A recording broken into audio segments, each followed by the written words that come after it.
Hello, welcome in everybody. We are doing our second 1 hour builds here today. And this one we're going to be doing something a little bit different than last time. Last time we did a different map. The map had a little bit more structure to it. It had the mountains to work with. It had those rock features if you saw the first one. And this time I kind of wanted to show what we could do just using geometry on a flat plane, because I almost feel like it's a bit more difficult to come up with an interesting city design when you're working with a flat surface. You know, there's no real outcroppings or anything funky to work with. You kind of got to do it all by hand. So on this one, I noticed on the starting tile, there was two different freeway entrances and two different sides of the river. I decided to take advantage of that on this one right off the bat and just started out with some good grid layout. I mean, that's just kind of one of the things you're going to get out of a flatter area, is just more opportunity for roads. And as with always, you know, you start out with the major roads, work your way in. You can see I started out with the highway crossings on the river initially. Still haven't even connected in the freeways, and I think on this one I'm a little bit lazy and I just use roundabouts coming off the freeway just to get some people going. Not a bad practice when you're first starting out on your city building.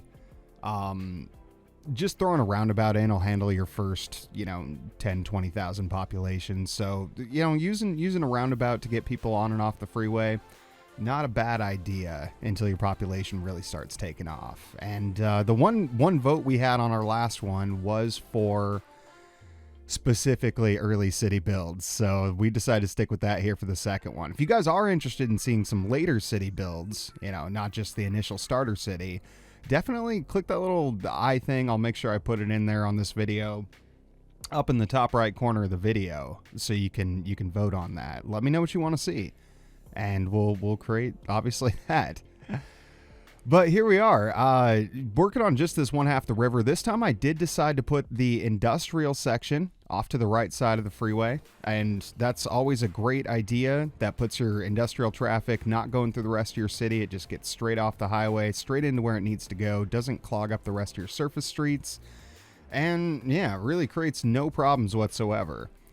But this city design is going to be a little bit different because we did decide to span it across the river like this. So it's going to be split up on both sides of the river. And, I hoped it would create sort of a interesting geometric pattern. It definitely had potential by the end of it here to really be expanded into something great. But right now, just working on the smaller sections of the city. You can see I laid out some small neighborhood sections. I know I mentioned this in the first video, but breaking up the difference between the residential and commercial areas, I think is really important to provide some depth and texture to your city. And you can see here I'm doing that just by adding some little commercial areas to help transition from residential into commercial in the downtown area up there. Now, I didn't have a huge overarching plan for this city. There was no grander scheme, and really when you're working with a flat area like this, you have a lot of room for expansion. But I found that if you do your cities in modular designs, just lay them out pretty much block by block like you've seen so far, you can expand them pretty much infinitely without creating that repetitive grid pattern. Laying out the basic foundations here. Oh, also one other thing I did do in this one was I included an industrial area. That's something we didn't do in the first video. This one, I decided to go ahead and roll in the Industries DLC. Now, if you don't have the Industries DLC, that's okay. You can go ahead and do this with just the farming, built-in farming. I think that might even be DLC, honestly. But I'm pretty sure there's different zoning. And of course, you can just do it with industrial. I did this mainly to eat up my industrial demand. And the Industries DLC just creates such insane income. I mean, you can just really pump out cash. So if you have the Industries DLC and you're struggling with money early game or even mid game, Industries DLC is a great way to make that money fast. Laying out the farm area over here, you notice I keep the clock running while I'm laying these fruit fields out. That's actually very important to do, because it prevents all your trucks from spawning at once. If you pause the game, lay 30 farm fields down at once and then hit start, all 30 of those trucks come out at one time, and it just instantly creates gridlock. So you don't want to do that. You want to make sure you have the game rolling while you put those down. That'll help diffuse some of your traffic situation over with any industrial area that you have. Sort of the same thing with standard industry, but of course with standard industry, you know, the buildings spawn as they spawn, so not too much of an issue there. I was using a couple mods in this one as well. Move It, I was using extra landscaping tools. I have Traffic Manager President Edition on, but I end up not using it at any point. Now, although you will see later in the video, there's a section where it would have come in handy to help route traffic around the roundabouts. I decided to go ahead and leave that off. I apologize for this section. Hopefully nobody out there is epileptic, because I forgot to turn off natural disasters. There's a little bit of a lightning storm here in the middle of a thing. I left it on from the last stream.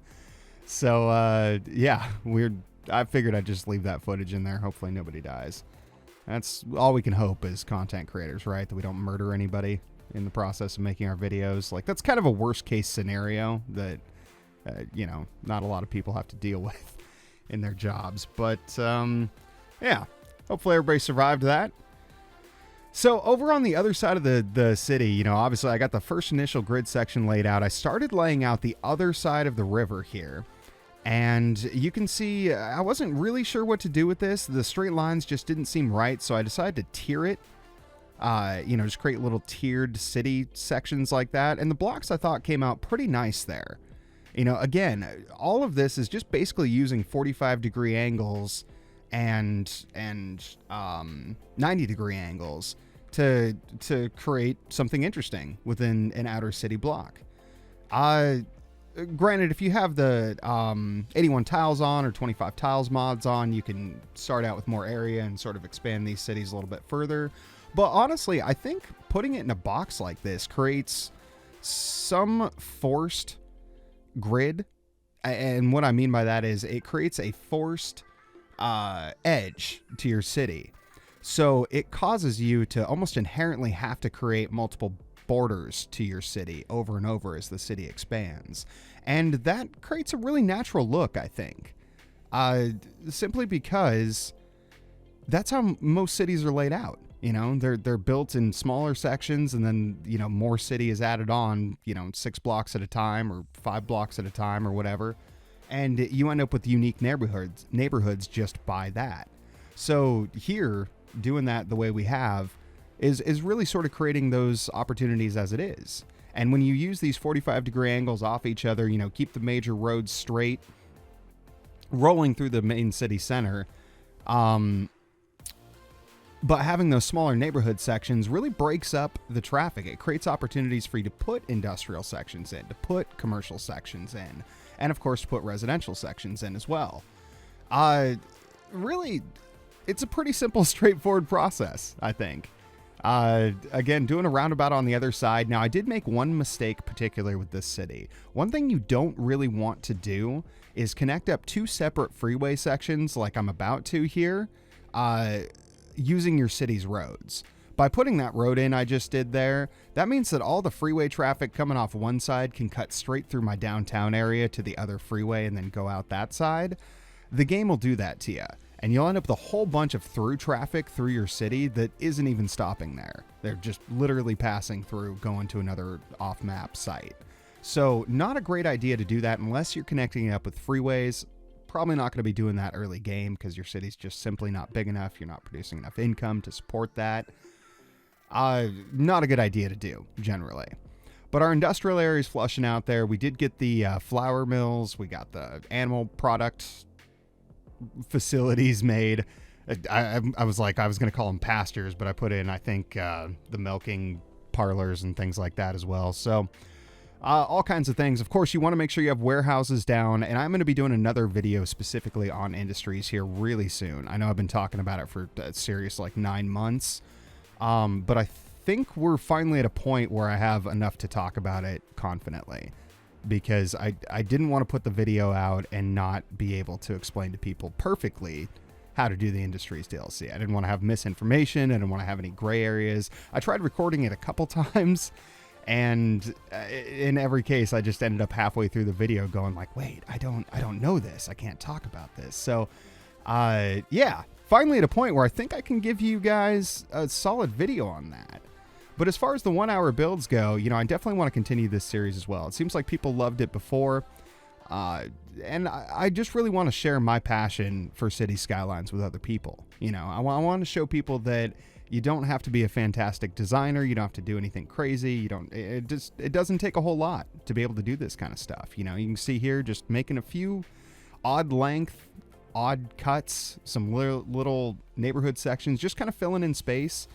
Even putting some unnecessary stuff in, like that dirt road I just did seemingly arbitrarily in the middle of a city. No real reason for it. But once you fill in the city, it's those little spots that really make the city stand out. So I highly recommend doing that kind of thing. Just put some small little neighborhood sections in like that, add some randomness to it. And when your product's finished, when your city's done, you're going to notice the difference. I guarantee it. So here, I decided to put just a little bend in the major road, 45-degree angle, kind of just to curve it out and connect the major parts of the city. At some point, of course, you could expand this road under or over the freeway, take it to more city. But this is what I was talking about earlier with these edges forcing you to create something a little bit more unique for the edge of your city. And now imagine this. Imagine we expand the city out past this point. We unlock more tiles. That's going to end up being in the middle of the city, that little section there. And it creates just kind of like a unique road form, and I did that simply 45-degree angles off the corners, 90-degree angles on the corners. It's just really straightforward. Of course, public transit, a small city like this, you want to get a little bit of public transit in. Buses are fine for something this size. You can just create some multiple connecting routes from a residential area. People will walk a really ridiculously long way in this game. I mean, like miles. These guys will walk. If there's the path for it, they will walk anywhere, just about. So you don't have to worry about putting bus stops every block, I've noticed. If you put them every 5 or 6 blocks or even to just different segments of the city, a lot of times that'll be good enough to make it work. But in this case, I started running out of power, decided to put some windmills in there. Those are a great source of power. If you have those available to you, I think they're the best, honestly. 20 megawatts of power, really cheap to maintain. Now, because I was expanding the city right up against the freeway here, I changed that over to a walled freeway section with a sound barrier on it. And you can kind of see here how these different sections, these different blocks of the city are getting connected with these little individual roads. Again, it creates variance in your city. That's really the whole point, I think, of this series, is to show people that you can do this fairly straightforward. You can see here, perfect example with that traffic flowing through. That is almost entirely freeway traffic going from one freeway to another. And it's creating some major traffic issues for me there on the key points of my city entrance. But, I explained, probably don't want to do that in the future. So, you guys out there, I hope you enjoyed this video. If you have any questions on this and you want to see me do more stuff like this, if you want to see something specific, let me know. Because that's one of the reasons this video took 4 months for me to produce. I'm just not sure what people want to see. So tell me in the comments. I wasn't sure what it was about the 1 hour builds that you guys liked so much, but it was definitely the most popular video on the channel to date that wasn't promoted or used by somebody else. So it was definitely liked. And if you guys liked it and you want to see more, let me know. Let me know what you want to see. I'm happy to do these for you. I'm happy to do them for you more regularly too. So, yeah, I think I've said enough about it. But this city did end up coming together here. I let it flush out just like last time. Sort of demolished some areas, not roads, but rezoned. And I hope you guys enjoyed. If you want to see the next one, hit that subscribe button, and I'll see you again here soon.